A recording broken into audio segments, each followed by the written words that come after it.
في ريحة كده أول ما تشمها تعرف إن في حاجة حلوة بتتحضر. ريحة بقى الفحم واللحمة والبهارات اللي متحمسة على نار هادية. دي مش أي أكلة، دي كفتة الحاتي، أكلة كده اللي اتربينا على طعمها من أيام الجمعة في البيت، لليالي الصيف على البحر، للي بيرجع بقى من الشغل جعان وعاوز حاجة تشبعه كده وتدلعه. النهاردة مش هنعمل أي كفتة كده وخلاص، لأ ده احنا هنعمل كفتة الحاتي الأصلية. ومش هنكتفي في كده، ده احنا هنعمل أحلى سندوتش كفتة بالعيش البلدي الطري والطحينة التقيلة وشوية سلطة كده على الماشي يخليك تقول الله. أنا هنا معايا كده نص كيلو من اللحمة المفرومة، يفضل ان نسبة الدهن تكون كويسة فيها علشان تطلع طرية وملهاش حل. هحط كده في الكبة بصلاية كده حجم وسط، ومعاها شوية من البقدونس وشوية كده او حتة كده من اللي حوالي يعني 50 جرام على نص كيلو اللحمة المفرومة. اضربهم مع بعض كده وبعدين اصفيهم واخدهم كلهم واسيب المية على جنب. وبعدها كده اكون مجهزة حوالي نص كوباية من البقسماط البهارات الناعم. بقى بتاعتي كده، هي بهارات الحياتي السرية. هي معلقة صغيرة كده من الملح والفلفل والقرفة خفيفة ورشة شطة لو بتحبها نار، وكمان شوية بهارات كده كفتة جاهزة لو انت حابب تزود الطعم. في جنب كده اكون مع يعني عجنتها كلها على بعضها وسبتها كده لحد ما تتفل وتطلع خطوط كده مع بعض. مش قادرين بقى كده تعجنوها على ايدكم يعني، حطوها في الكبة اول ما فرامة تاخد وشين، بتبقى احلى وفعلا ما بتفكش بالطريقة دي.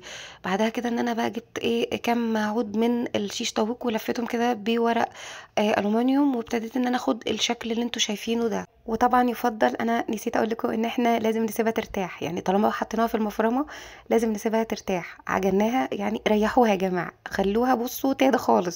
بعدين كده اطلعها واصبعها بالسائل كده اللي احنا سايبينه على جنب، وهكتب لكم كل حاجه في الكابشن. اجهز بقى كده كل الصينيه. تقدروا طبعا تحطوها على الاسياخ بتاعه الشيش طاووق وما تسيبوهاش كده زي ما انا عملتها، بس انا كنت بصراحه مستعجله يعني فعملتها بالشكل ده. دخلتها بقى كده الفرن على درجه حراره عاليه. حطيتها في الرف اللي تحت وفتحت الشوايه، يعني انا فتحته فوق وتحت. ما كملتش ربع ساعه وبعدين خرجتها بقى فحمتها، كانت شكل القمر ده.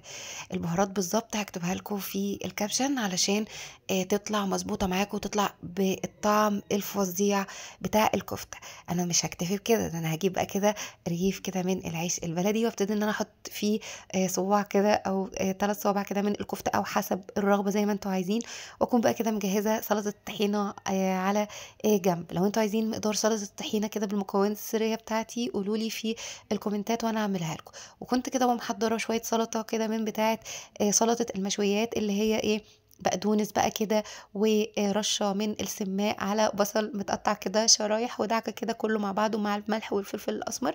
ابتديت ان انا احط بقى كده جوه العيش البلدي الكفته، وبعدين الطحينه، وبعدين رشه من البقدونس ورشه كده من سلطه المشويات كده بالسماق بتاعتي. وعندكم كده احلى سندوتش كفته.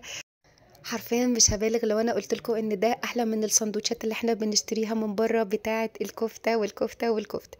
ولو عجبتكم الطريقه ما تنسوش اللايك والشير والاشتراك في القناه، وقولي لي تحب نعمل ايه الايام الجايه. اشوفكم على خير الوصفه الجايه. انا ديجا، باي باي.